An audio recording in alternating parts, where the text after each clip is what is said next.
오늘이 음력 5월 7일 정도 될 것입니다. 그렇다면 우리가 5월 5일 음력 5월 5일을 단오라고 그러는데 우리나라의 그 절기 가운데서 4대 명절에 해당되지요. 설날, 추석, 한가위, 그리고 한식, 그리고 단오, 이걸 4대 명절로 하는데 옆에 분하고 인사하십시다. 단오절 잘 보내셨습니까?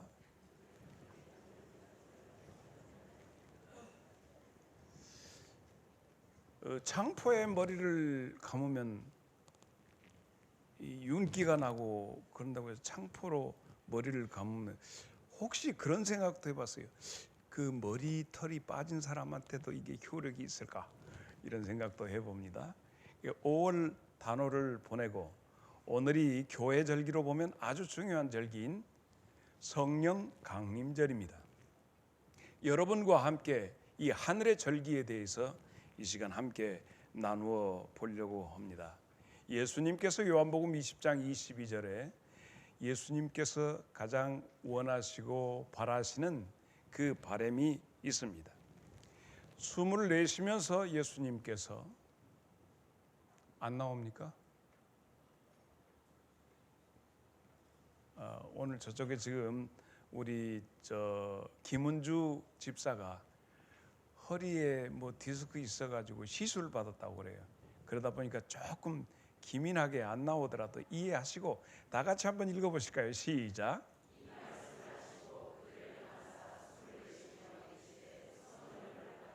예수님께서 제자들을 향해서 숨을 내쉬면서 그 숨 속에 그 애들이 밥 먹다가 이러면 이 싸가지 없는 새끼가 막 어른들 앞에서 한숨 쉬냐 이렇게 하는데 예수님께서 제자들을 보시고 숨을 내쉬면서 성령을 받아라. 이 말씀 속에 함축된 게 너무 많아요. 지금 우리 자신을 바라보시고 어쩌면 주님께서 한숨을 쉬시면서 아무개야 너 성령을 받아라. 그러면 한번 그 느낌으로 옆 사람한테 한번 해볼까요? 그 말 막 먹지 말고 적당히 해가지고 시작. 이래서 주님이 소원하셨던 것이 이루어진 것이 성령 강림절입니다. 이 내용이 오늘 우리 목사님이 봉독해 주신 사도행전 2장 1절로 4절에 있어진 말씀이 성령 강림절에 일어났던 오순절 날이 이미 이름에 오순절 성령 강림절이라고도 그럽니다. 누가복음 12장 49절에 있는 말씀, 내가 불을 땅에 던지러 왔노니 이 불이 이미 붙었으면 내가 무엇을 원하겠느냐. 우리 예수님이 가장 원하고 원하는 것은 나와 여러분의 마음에 그 무엇, 주님이 말씀하신 그 불이라고 하는 것이 우리의 인생에 붙었으면 내가 더 바랄 것이 없다. 이렇게 간절히 원하신다는 말씀이죠. 요한복음 7장 38절로 39절에 보면 이렇게도 표현하셨습니다. 나를 믿는 자는 성경의 이름같이 그 배에서 생수의 강이 흘러나오리라.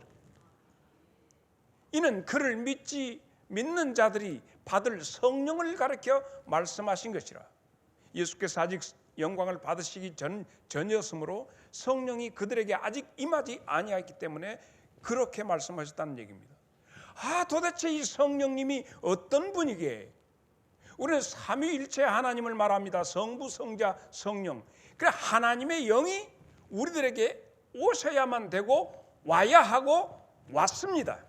이 오신 분에 대한 것을 우리가 미처 그분이 오셨음에도 받아들이지 아니하고 영접하지 아니하였지만 그분에 대해서 오심을 이거 받아야 한다, 너희에게 꼭 와야 한다는 그분이 오늘 우리에게 목사에게, 장로에게, 집사에게, 권사에게, 성도들에게 임하게 된다면 놀라운 역사가 일어날 것입니다.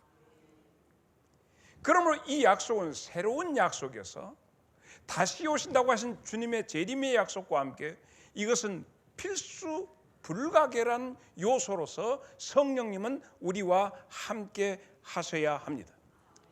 하나님의 영이시기 때문에 이 속에 비밀이 있는데 비밀은 사람이 사람을 사랑하면 그 사람의 단점까지라도 이뻐 보입니다. 하나님은 우리에 대해서, 우리는 우리 자신에 대해서 실망했지만 하나님은 결코 사람에 대해서 실망하시지 않습니다. 하나님은 결코, 여러분 자신은 여러분 자신에 대해서 실망했지만 하나님은 그럼에도 불구하고 당신들을 실망하시지 않고 바라보십니다. 모든 것이 다 이쁘시대요. 그래서 그것을 하나님이 당신을 사랑하십니다. God is love. 하나님은 사랑이시다. 이렇게 말씀하시는 거예요. 그러면 하나님이 가장 좋아하시는 것이 무엇일까? 생각해. 하나님이 좋아하시는 존재가 누구일까? 하나님은 뭘 좋아하실까? 창세기 1장 25절에 하나님께서 말씀, 하나님이 땅의 모든 짐승을 그 종류대로, 가축을 그 종류대로, 땅에 기는 모든 것을 그 종류대로 만드시니 하나님 보시기에 좋았다. 그런데 말이죠, 하나님이 사람을 지으시고 하신 말씀이, 사람을 지어놓고 하시는 것 31절을 보면 하나님이 지으신 모든 것을 보시니 보기에 심히 좋았더라. 그 전에는, 사람 만들기 전에는 좋았더라는데 사람을 만드시고는 심히 좋아. 그렇기 때문에 하나님이 누구를, 이 정도면 딱 통해야지. 하나님이 누구를, 그렇지, 그러고 너무너무 좋아하시는 거예요. 그래서 여러분의 단점까지라도, 여러분이 용납하지 못할 것까지라도 다요. 자식을 이쁘다 보면 자식이 똥을 싸놓고 그냥 냄새가 나도 그 똥그녀까지 이쁜 거예요. 그 배설물까지라도 어여삐 보시고 이렇게 이쁘죠. 넙덕지으면서 아이고 뽀동뽀동 어쩌면 이렇게 이쁘냐 하실 수밖에 없습니다. 창세기 2장 7절로 8절입니다. 여호와 하나님이 땅에 흙으로 사람을 지으시고 생기를 그 코에 불어넣으시니 사람이 생명이 되어.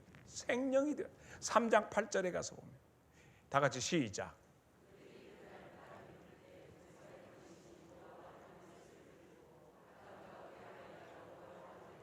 그날 그 바람이 분다. 하나님이 임하실 때 나타나는 바람이 불 때 하나님의 신기척을 느끼고 사람들이 도망가 숨었어요. 나는 개 가운데, 지금도 개가 지금 10년이 넘은 개가 우리 외손녀고 지금 초등학교 4학년짜리고 생일이 그 나이가 같은 개를 지금도 이것이 늙어갖고 가만히 엎져서 퍼자다가 내가 올라오는 것 같으면 하고 지가 뭔 집안 다 둘러보고 있는 것처럼 뭐 쌩을 까요. 예. 그래도 그냥 그런갑다 합니다. 그런데 이것 하나, 내가 오는 기척만 나면 그것이 뭔 뒤지게 퍼져다, 옆에가 꿩이 와가지고 이렇게 해도, 옛날에는 젊었을 때는 막 쫓아 들이고 오던데 벌거이 뭐더냐, 그러니 주새끼들 잡겠어요, 무엇을 하겠어요. 근데 내가 옆에서 막 가서 뭐 자부터끼 이렇게 하는 게, 야 이 자식아, 이 늙은 놈아, 내가 네 속을 다 안다 하지만, 근데 하나님이 지금 오셨는데 아담과 하와가 숨어버렸어. 개새끼 가운데, 개새끼는 개새끼라고, 아주 지금에 내가 저 고창 덕천에 있을 때 개를 우리 장에서 사다가 기르는데, 이 새끼는 밥만 주면 내가 있으면 밥도 안 먹어. 내가 없으면 그만큼만 밥 먹다가 내가 가면 쓰다듬어 주려고 가면, 아이고 싸가지 없는 개새끼 참말로. 그래서 동네 사람들한테 잡아 먹어버려. 거리를 안 줘 개가. 어려서부터 무엇에 놀래버렸는 거 개가. 그래서 그렇게 오늘 아담과 하와가 하나님 보고 숨어버려. 하나님 겁나게 섭섭해. 어째서 네가 그러냐, 어째서 그러냐. 오늘도 우리가 하나님 앞에 나오는 우리의 영적인 정서가, 하나님이 한 발자국 다가오면 두 발자국 뒤로 가. 무슨 모태동전법도 아니야. 일보전진 이보후퇴. 이게 뭔 짓이야? 일보후퇴 이보전진. 이게 도대체 이게 있을 수가 없어요. 슬금슬금 귀인 떨어진 강아지같이 우리들의 모습이 그러지 않는가. 하나님을 씁쓸하게 하시지 않는가. 하나님이 가장 좋아하는 존재가 바로 나와 여러분인데, 나는 하나님 앞에, 하나님이 내게 다가오시는데 나는 하나님 앞에 다가가는가 아니면 뒷걸음질 치는가 하느니. 하나님께서 예수님을 이 땅에 보내신 목적이 뭐예요? 이사야 7장 14절이죠. 뭐라고 했습니까?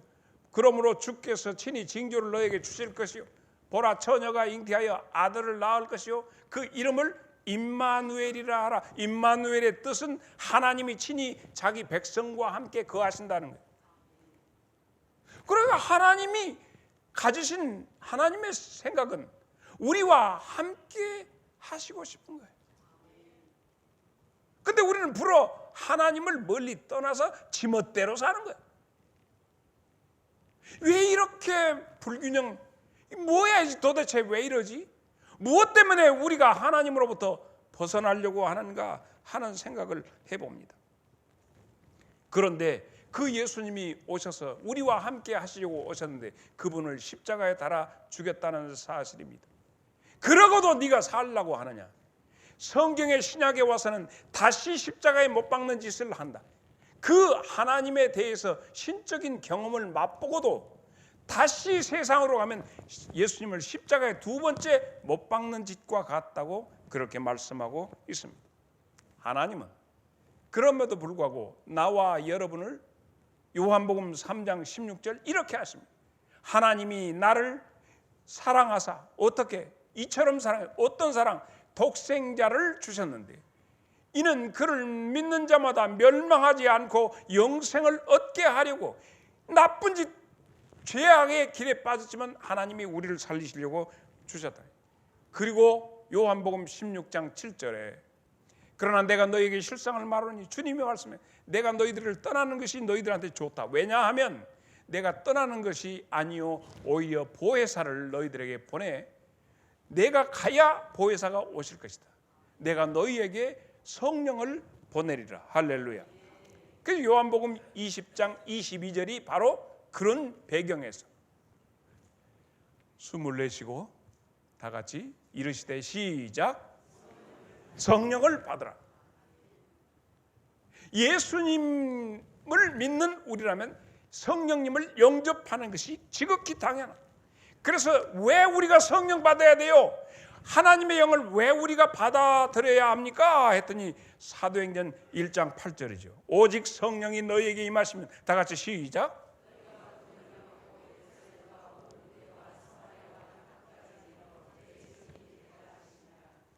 믿습니까? 우리가 성령님 하나님의 영과 함께 해야 할 당연한 이유예요. 그런데 우리가 우리 인간들에 대한 이해가 듭니다. 아니 우리 자신에 대해서 인간에 대하여 내 자신에 대해서 한번 평가를 해봅시다. 내가 하는 생각, 내가 하는 행동 이것이 신에게 가까이 다가가는 행동이냐? 무엇에게 다가가는 것인가? 가만히 돌이켜보면 내가 내 욕망에게 다가갑니다. 먹는 것, 마시는 것, 내게 있어서 즐기는 모든 나로 하여금 내 육체, 내 혼, 나의 정서를 즐겁게 할 수 있는 길로 갑니다. 하나님에게 가면 왠지 거시기고 여기로 가면 좋을 것 같은 생각이 듭니다. 그래서 성경은 로마서 1장 28절로 32절 보면 또한 그들이 마음에 하나님 두기를 싫어하며 하나님께서 그들을 그 상실한 마음대로 내버려 두사 합당치 못한 일을 하는데 그 하는 일이 모든 불의, 추악, 탐욕, 악의, 시기, 살인, 분쟁, 사기, 악독이 가득한데 수근수근하는 자요, 비방하는 자요, 하나님께서 미워하는 자요, 능욕하는 자요, 교만한 자요, 자랑하는 자요, 악을 도모하는 자요, 부모를 거역하는 자요, 우매한 자요, 배약한 자요, 무정한 자요, 무자비한 자라. 32절 다 같이 시작.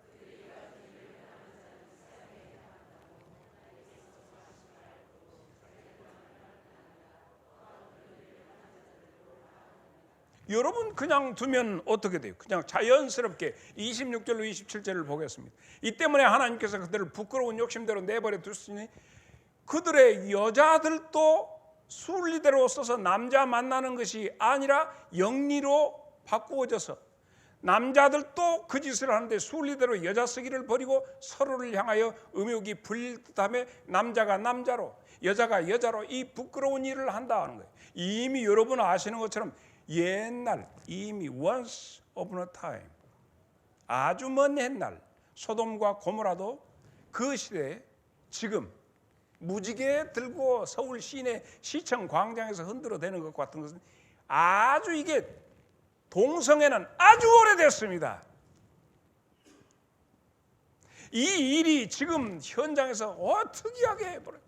지금 유엔에서나 뿐만 아니라 인권 못해서 전부 이걸 동성 간의 결혼도 합당하다, 그냥 해라, 너희 멋대로 살아라, 캐세라 세라 하고 이 문제가 지금 오픈되어져 가고 있습니다. 우리 안에서 솟아나는 여러 가지 생각들이 하나님의 사랑에 대해서 배척하고 우리가 가고 싶은 대로 육의 욕망대로 끌려갑니다. 그래 육이 얼마나 살겠습니까? 앞으로 여러분의 육신의 수완이 얼마나 남았습니까?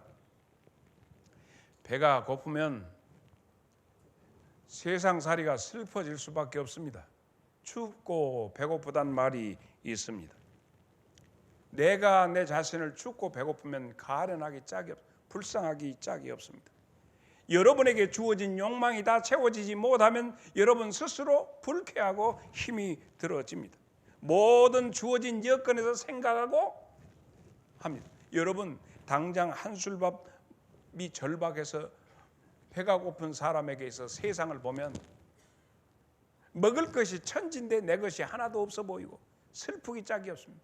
그래서 한 술이라도 입에다 집어넣을 것이 뭔가 하고 두리번 잤습니다. 그러나 배 따따두고 먹을 것이 넉넉한 사람이, 배고픈 사람이 그렇게 하는 모습을 보면 저 새끼는 왜 저따구로 사는가 모르겠다고 그 소리합니다.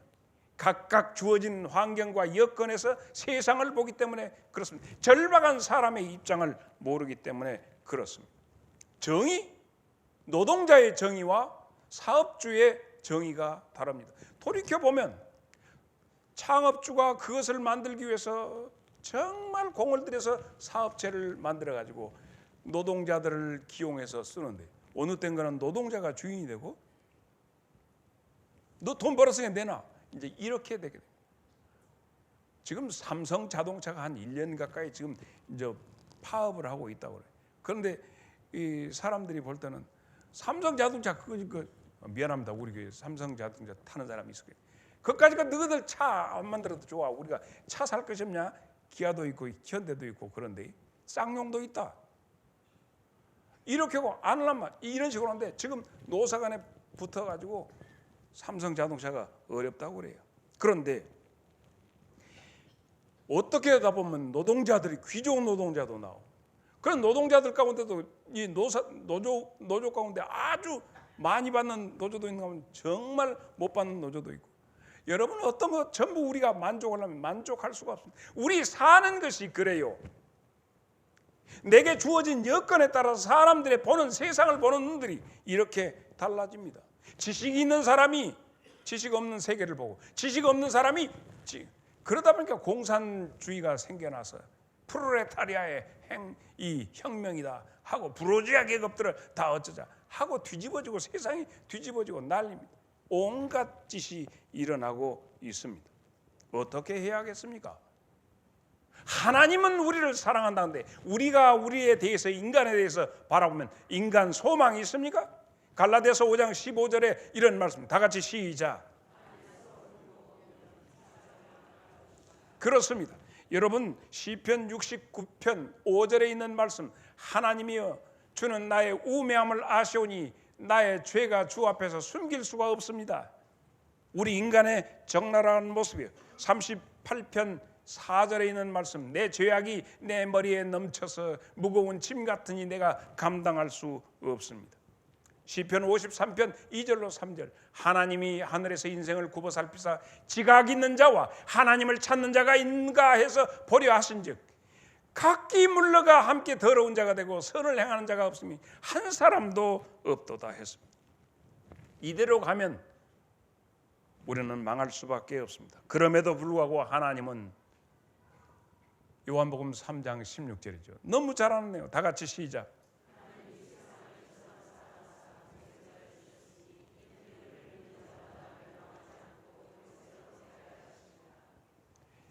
우리를 살리시려고 이사야 53장 6절에 있는 말씀 우리는 다 양 같아서 그릇 행하며 각기 제갈 길로 가는데 여호와께서 우리의 모든 잘못된 것을 예수님에게 담당시키시고 우리를 살려주셨습니다.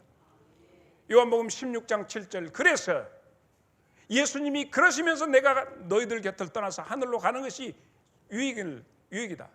내가 떠나가지 아니하면 보혜사가 너희에게 오자는데 익스천지를 해야 보혜사가 너희에게 오시지 아니할 것이요 내가 가면 내가 그를 너희에게 보내리라. 예수님이 직접 주님의 이름으로 보내시는 성령이 여러분에게 임하시기를 축복합니다. 그렇습니다. 이제 믿어지고 눈이 열려져서 예수님이 보내시고 하나님의 의도로 우리에게 오시는 성령님을 맞이할 때가 이 계절입니다. 성령의 계절이 우리에게 임하기를 바랍니다. 그래서 우리에게 살 길을 열어주시기 위해서 성령님이 우리에게 오십니다. 히브리서 10장 20절에 그 길은 우리를 위하여 휘장 가운데로 열어놓으신 새로운 살 길이요 휘장은 그의 육체니라. 여기에서 하나님의 영이 개입하셔야 합니다. 아무리 내가 몸부림치고 몸부림쳐도 하나님 앞에 다가갈 수가 없어. 왜냐하면 내가 너무 쪄들어 있어. 내 육체에 적응되어 있어. 그래서 하나님에게 가려면 하나님하고 격이 너무 멀어져. 그러므로 과연 인간이 하나님에게 갈 수 있겠는가? 그래서 하나님 대신 성자 예수님이 오셨고 성자 예수님께서 오셔서 너희에게 최적화 되신 성령 하나님의 영을 너희들에게 각각에게 주시겠다고 했습니다. 오늘 그 절기가 오늘인 거예요. 그래서 하나님의 영이 개입하셨는데 요한복음 16장 13절에 그러나 진리의 성령이 오시면 그가 너희를 모든 진리 가운데로 인도하시고 그가 스스로 말하지 않고 오직 들은 것을 말하며 장래 일을 너희에게 알게 하시리라. 성령님을 영접하여 성령님과 동행하는 여러분 되시기를 바랍니다. 요한복음 14장 16절에 내가 아버지께 구하겠으니 그가 또 다른 보혜사를 너희에게 주사 영원토록 누구와 나와 함께 하신다 했습니다. 이 사실이 믿어지기를 바라고 오늘 이 절기가 여러분에게 의미 있는 영적 절기가 될 수 있기를 바랍니다. 그래서 오늘 우리는 이 날을 성령 강림절이라고 그럽니다. 찬양을 한번 해볼까요? 내 속에서 용서 좀 치고 내 속에서 회오리바람이 일어나는데 어떻게 재울 수 없어. 이미 고장난 브레이크처럼 사정없이 멸망의 길로 쏟아져 가고 있는 내 자신을 멈추게 하고 인도하실 하나님의 개입 외에는 희망이 없습니다. 로마서 8장 26절에 그래서 이와 같이 성령도 우리의 연약함을 도우시나니 우리는 마땅히 기도할 바도 알지 못하나 오직 성령이 말할 수 없는 탄식으로 우리를 위하여 친히 간구하시니 하나님의 영 되신 성령님께서 우리에게 오실 때 나타나는 현상이 각각 어떻게 나타나는가? 나는 여러분 가운데 이미 임하신 성령님의 역사를 재확인하고 아직 성령님의 임하심을 아직 경험하지 못했다면 여러분에게도 이 사실이 여러분에게 있기를 바랍니다. 성령 하나님이 우리에게 오실 때 뭐 어떻게 나타나는 것이냐? 그런데 아주 자연스러운 것은 생기로 우리에게 오신다. 창세기 2장 7절에 여호와 하나님이 땅의 흙으로 사람을 지으시고 생기를 그 코에 불어넣으시니 사람이 생명이 되었다. 네페시 하야라고 합니다. 그래서 사람 육체가 아니라 하나님의 영이 내 속에 생기를 넣으니 그 사람이 생명이 되었다. 살아있는 영이 되었다. 죽은 영이 아니라 살아있는 영이 되어서 그 살아있는 영이 인식하고 의식하는 것은 생명의 하나님을 의식하는 거예요. 우리의 혼이 의식하는 것은 사람들을 의식합니다. 우리의 육이 의식하는 것은 육체적인 쾌락을 의식하지만 생명이 되면 하나님을 의식하게 되는 줄로 믿습니다. 땅이 우리에게 주는 고마운 기운들이 있습니다. 우리는 땅의 기운으로 살고 있습니다. 그러나 그 땅의 기운은 한계가 있어서 우리로 이 땅에 영원히 머물게 할 수 없습니다. 쇠잔해질 수밖에 없습니다. 여러분의 몸도 어제와 오늘이 다를 수밖에 없습니다. 영웅 호걸들도 경국 지색의 미인들도 다 지금 어디가 있습니까? 황진이가 어디가 있어요? 한때 시대를 풍미했지만 그들의 존재는 우리 뇌리에도 없을 뿐만 아니라 들어서 풍월로만 알지 그들의 존재를 알 수 없는 것처럼 오늘 우리의 모습도 또한 명멸할 수밖에 없습니다. 시간과 세월은 쇳덩어리도 녹입니다. 하물며 물과 피로, 물과 뼈다구로 된 우리야 녹아 없어질 수밖에 없습니다. 진토될 수밖에 없습니다. 그러나 성령님이 오시면 고린도후서 5장 17절에 있는 말씀처럼 나는 여러분에게 이 놀라운 새로운 피조물이 되기를 축복합니다. 그런즉 누구든지 그리스도 예수 안에 있으면 새로운 피조물, 이전 것은 지나갔으니 보라 새 것이 되었도다. 하나님이 만들어내시는 새로운 창조물이 될 수 있다. 뭐다면 성령이 우리에게 오시면 요한일서 5장 12절은 그래서 이 생명은 어디 있느냐? 하나님의 아들 안에 있다는 거예요.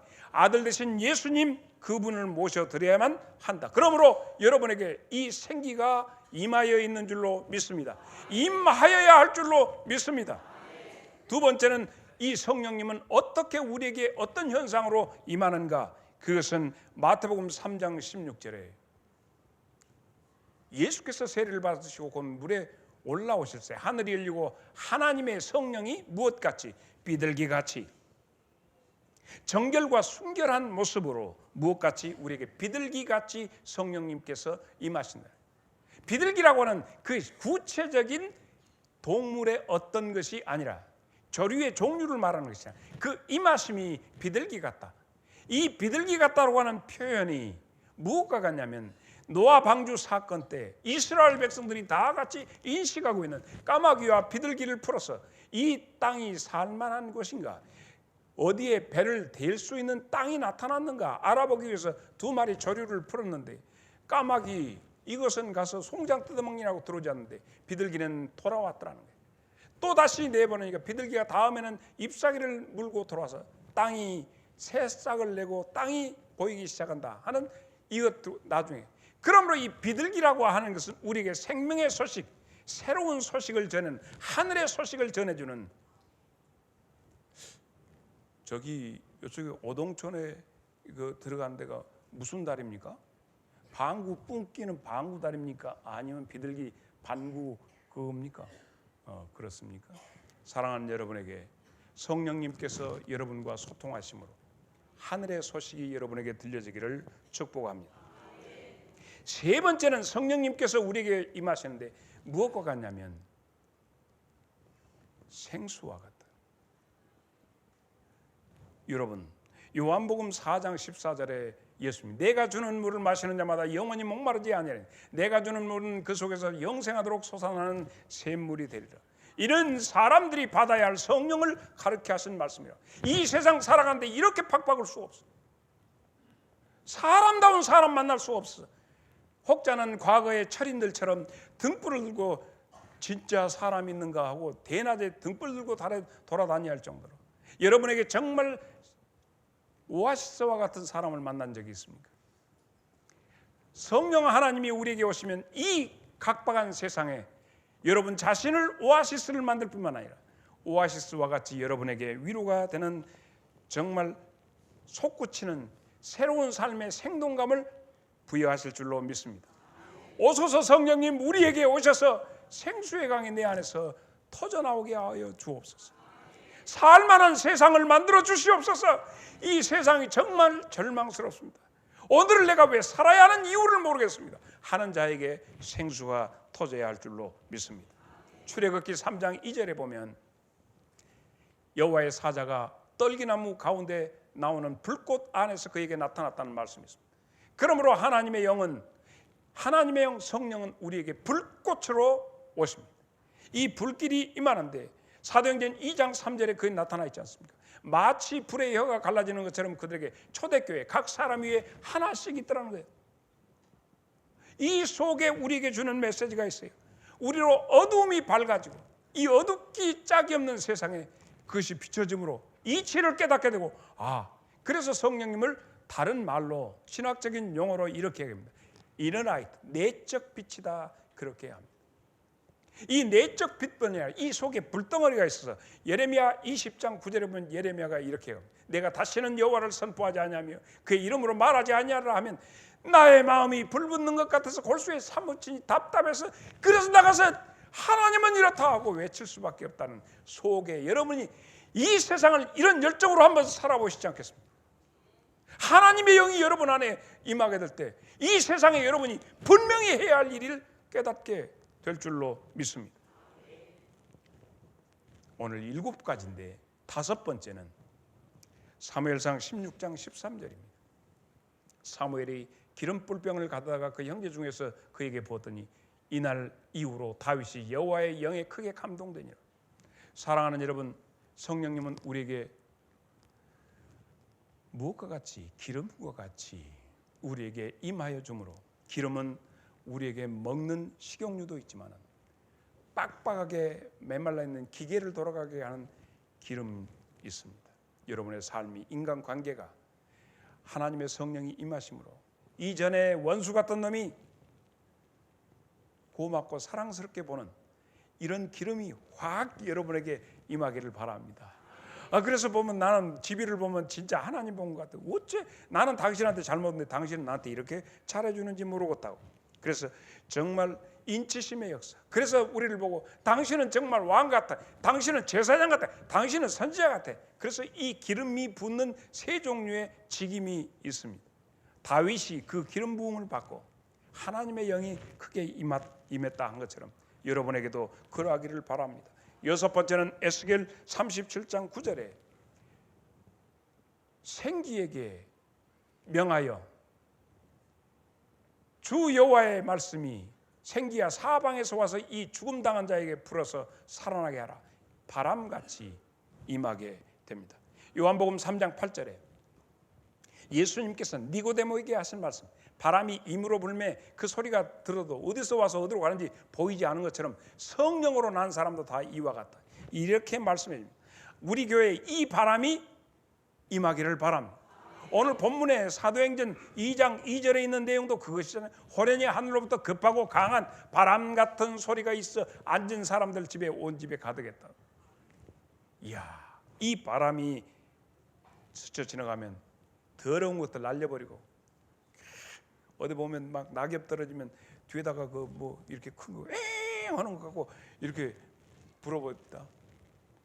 여러분 속에 있는 오만 우수살이 오만 잡다한 것들을 싹 날려버리는, 그러나 실체를 볼 수 없으나 내 안에서 일어나고 있는 성령의 바람이 여러분에게 임하기를 바랍니다. 마지막에는 사도행전 4장 31절인데 빌기를 다음에 모인 것이 진동하더니 무리가 다 성령이 충만했다 하는 말씀이 있습니다. 진동입니다. 성령이 우리에게 임하실 때 나타나는 7번째 마지막의 형상은 진동이라고 하는 것인데 히브리서 12장 26절로 27절 보면 그때는 그 소리가 땅을 진동하였거니와 이제는 약속하여 이르기를 내가 또 한 번 땅만 아니라 하늘도 진동하리라 하셨느니라. 이 또 한 번이라 하시면 진동하지 아니한 것들을 영존하게 하기 위하여 진동한 것들 곧 만드신 것들이 변동될 것을 나타내. 이 진동에 하나님이 임하시면 여러분 옛날에 이스라엘 백성이 시내산에서 하나님이 시내산에 강림하실 때 땅이 진동해서 사람들이 감히 범접할 수 없어요. 다시 말해서 하나님이라고 하는 거룩한 존재가 속되고 더러운 곳에 오게 될 때 나는 그런 생각을 했어요. 비행기가 날아가다가 그 음속으로 갈 때 꿍 하고 터지면서 음속을 돌파해서 사진으로도 그게 나오더만 음속 돌파할 때 그것이 하나님의 거룩하심이 속된 세상에 올 때 어찌 조용히 잠잠하겠느냐. 이 진동이 일어날 수밖에 없다. 시편 68편 8절 땅이 진동하며 하늘이 하나님 앞에서 떨어지며 저 시내산도 하나님 곧 이스라엘의 하나님 앞에서 진동하였나이다 한 것처럼 그 진동의 역사가 나타납니다. 여러분의 인생이 확 뒤집어지고 새로 태어나는 놀라운 역사가 있기를 바랍니다. 거룩하신 하나님이 임재하실 때 천지가 진동하듯이 우리들의 우상들이 다 무너지고 내가 좋았던 모든 가치들이 다 뒤집어지고 새롭게 인식될 수 있기를 바랍니다. 마태복음 27장 51절 53절입니다. 이에 성소의 휘장이 위로부터 아래까지 찢어져 둘이 되고 땅이 진동하며 바위가 터지고 무덤들이 열리며 저 자든 성도들의 몸이 많이 일어나되 예수의 부활 후에 그들이 무덤에서 나와 거룩한 성에 들어가 많은 사람에게 보이니라 하였습니다. 성경에는 하나님의 영이 임하실 때 이런 놀라운 역사가 일어난다. 나는 여러분에게 상징적으로 7가지의 현상들을 말씀했습니다. 이미 이 현상은 경험했을 수도 있겠습니다만 오늘 사도행전 2장 3절에 있는 말씀, 마치 불의 혀가 갈라지는 것처럼 그들에게 보여 사람에게 임하였다 하는 것처럼 불의 역사로, 바람의 역사로, 급하고 강한 바람의 역사가 초대교회 성령 강림절이 시작되는 그 기점에 나타난 것처럼 이 성령님이 임하실 때 나타나는 각종 현상들이 여러분의 삶에 나타남으로 설명할 수 없는, 필설로 말할 수 없는 놀라운 하나님의 영의 임하심이 우리 재단에 있어야 할 줄로 믿습니다. 이 성령 강림절로 인해서 교회가 시작되었습니다. 장성 제1교회가 새로운 역사를 만들기 위해서는 하나님의 영이, 아니 교회까지 갈 것 없이 여러분의 인생의 분기점을 만들고 변곡점을 만들기 위해서는 하나님의 영에 대해서 사모하는 마음 가지고 영접해 드릴 수 있기를 바랍니다. 그래서 하나님의 신복이 되고 하나님의 애인이 되기를 축복합니다. 이 시대에 하나님의 애인이 되는 자 속삭여 주시고 사도행전 13장 22절 하나님의 애인을 한번 읽어봅니다. 시작.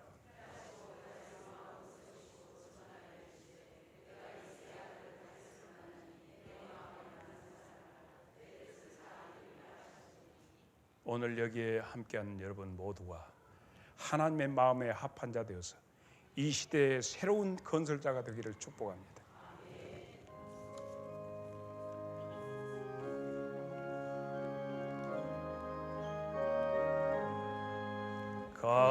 강물같이 흐르는 기쁨 성령 강림함이라 정결한 마 영원하도록 주의 거처 되겠네. 주님 주시는 참된 평화가 내 맘속에 넘치네. 주의 말씀에 거센 풍랑도 잠잠하게 되도다. 나의 생명 소생케 됨은 성령이 마심이라. 모든 의심 슬픔 사라져 주의 평강 넘치네. 주님 주시는 참된 평화가 내 맘속에 넘치네. 주의 말씀에 거센 다 같이 자리에서 일어나서 5절 보겠습니다. 잠잠하게 되도다. 놀라우신 주의 은혜로 그의 얼굴 뵙겠네. 영화로운 안식처에서 영원토록 쉬겠네. 주님 주시는 참된 평화가 내 맘속에 넘치네. 주의 말씀에 거센 풍랑도 잠잠하게 되도다.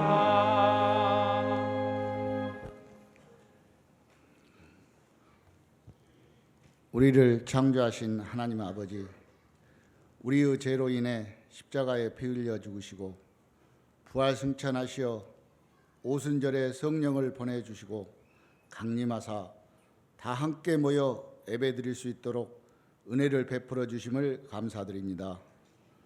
오순절 마가의 다락방에 임하셨던 성령을 이 시간 우리들의 심령 가운데 역사하셔서 정결하게 하사 예배드리기에 합당한 심령이 되게 하여 주시옵소서. 오늘도 저희를 통해 일하시는 주님, 세상에 빼앗겼던 생각과 마음, 시선을 바로잡아 우리의 마음을 주님께 드리고 우리의 시선이 주님께 고정되어지기를 간절히 원합니다. 성령님, 돌같이 굳어진 완악한 마음을 부드럽게 하여 주시고 오직 주님께만 마음의 문을 활짝 열어 주시사 우리 주님의 뜻을 온전히 분별하게 하시옵소서. 특별히 지금까지 우리 교회를 지켜주시고 인도해 주신 하나님께 감사드립니다.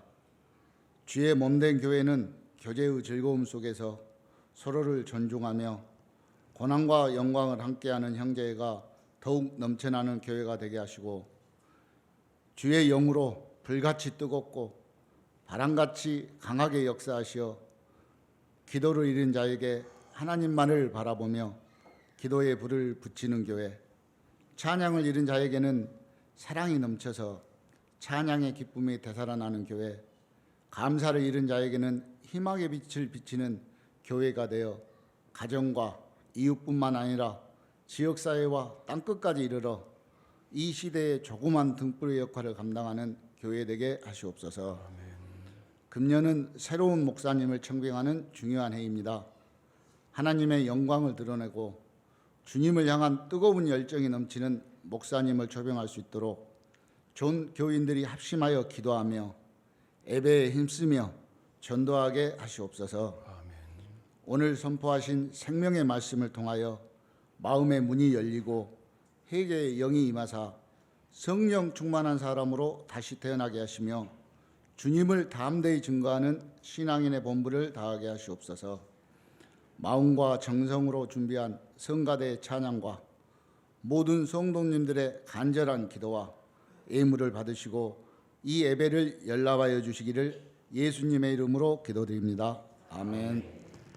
우리 주님 예수 그리스도의 은혜와 하나님 우리 아버지의 그 크신 사랑과 성령님의 강림, 감화, 감동, 교통하심이 오늘 성령님의 강림절을 맞아서 우리 각자의 심령에 임하시기를 소망하는 주의 귀한 성도들의 심령과 저들의 가정과 생업 위에 이제부터 영원토록 함께 계시기를 축원하옵나이다. 아멘.